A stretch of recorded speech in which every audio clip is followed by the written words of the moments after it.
Cinémania s'est imposé comme le rendez-vous annuel des cinéphiles qui peuvent y découvrir des films en avant-première.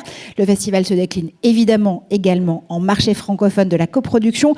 Tout de suite, Guillaume Caillard, son directeur général, témoigne pour nous en vidéo.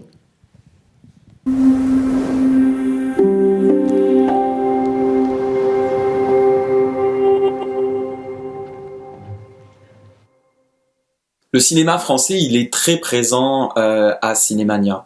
En fait, le festival a vu le jour en 1995. C'était à l'origine un événement plutôt confidentiel, strictement consacré au cinéma français, en particulier les comédies, et destiné au public anglophone et allophone de Montréal.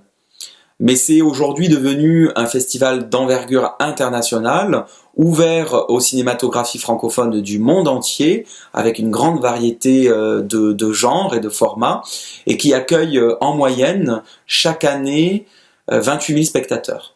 On y présente des longs métrages, des courts, des documentaires, environ une centaine de films au total, mais aussi des séries télévisées, des rétrospectives spéciales, des expositions extérieures dans la ville de Montréal, des tables rondes et une panoplie d'activités professionnelles.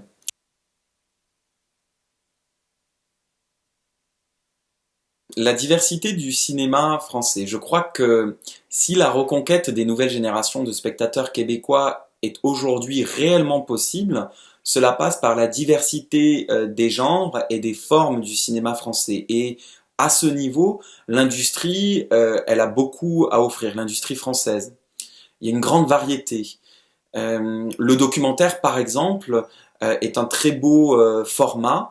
Je pense notamment à notre tout nouveau jury documentaire instauré en 2021, qui a décidé de remettre son prix à la jeune réalisatrice Lina Swalem pour son film L'heure Algérie, qui parle de l'histoire de sa propre famille d'immigrés algériens.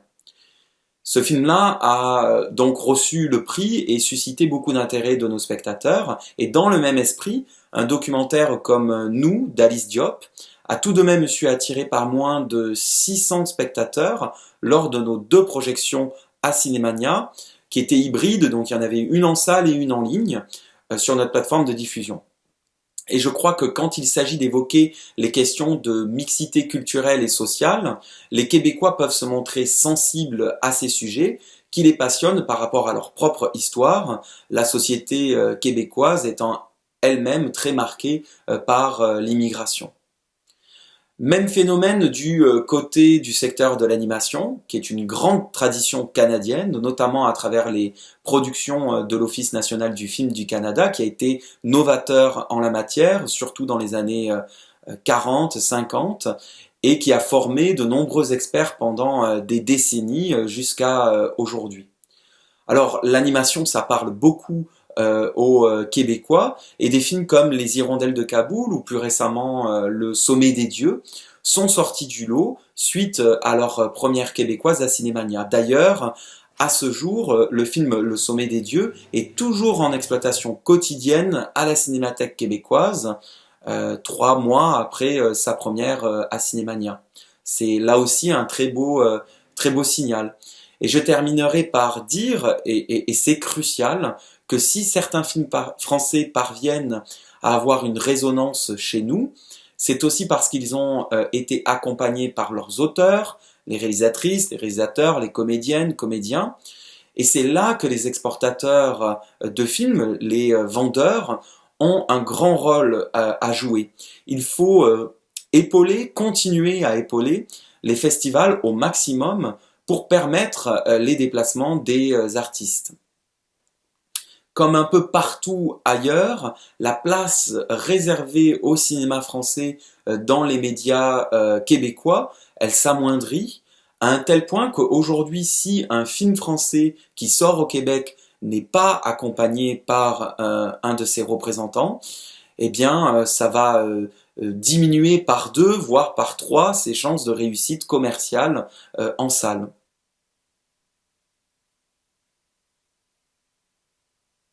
Plus que son ADN, la francophonie, c'est la priorité de Cinémania. Tous les films que nous présentons accordent une place importante à la langue française. Et par la diffusion d'œuvres cinématographiques en français, notre festival a pour objectif de renforcer et parfois même de faire naître le sentiment d'appartenance des spectateurs québécois à l'espace francophone international. Chaque année, les films que nous sélectionnons cherchent à faire connaître cet ensemble très varié qu'est la francophonie. Et en 2021, les 70 longs métrages de fiction présentés dans nos différentes catégories représentaient 10 pays membres de l'OIF. Notre principale compétition, dotée d'un jury professionnel qui était d'ailleurs coprésidé par la réalisatrice française Catherine Corsini, est intitulée Visage de la francophonie. Et y sont éligibles les œuvres qui abordent frontalement les réalités politiques, sociales, culturelles des pays composant l'espace francophone. C'est notre seule grande compétition et elle a une teinte comme ça politique, géopolitique et culturelle sur la grande francophonie. Mais je pense que cet espace gagnerait à être plus vivant, particulièrement au lendemain de la pandémie. Et quand on se trouve en Belgique, au Québec, la francophonie, l'identité francophone ou la défense de la langue française, c'est quelque chose qui relève de l'évidence. Mais c'est loin d'être le cas dans tous les pays dits francophones. Alors il faut s'unir pour renforcer nos actions respectives, davantage faire parler de la francophonie. Et dans cette perspective, nous avons décidé de lancer un réseau inédit d'événements similaires. Ça s'appelle la Concorde, et autour de la table sont notamment réunis des festivals comme le FESPACO au Burkina, les Journées cinématographiques de Carthage en Tunisie, le Festival de Tübingen en Allemagne, ou encore Focus on French Cinema qui se trouve à Greenwich dans le Connecticut aux États-Unis.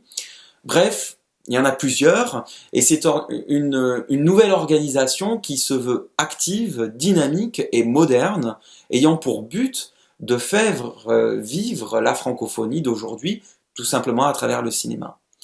En somme, c'est un espace de travail, de réflexion, de réseautage, d'échange de contacts et de bonnes pratiques.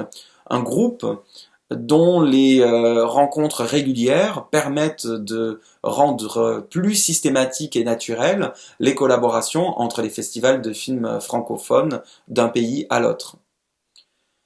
Avec aussi un objectif d'une plus grande circulation des œuvres et des talents du cinéma de langue française au sein de chacun des festivals qui composent le réseau.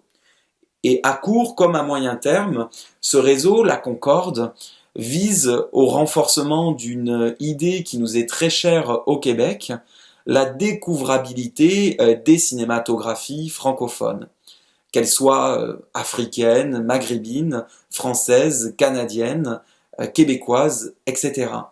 C'est la francophonie de demain, elle passe nécessairement par un renforcement de la découvrabilité et surtout des actions collectives.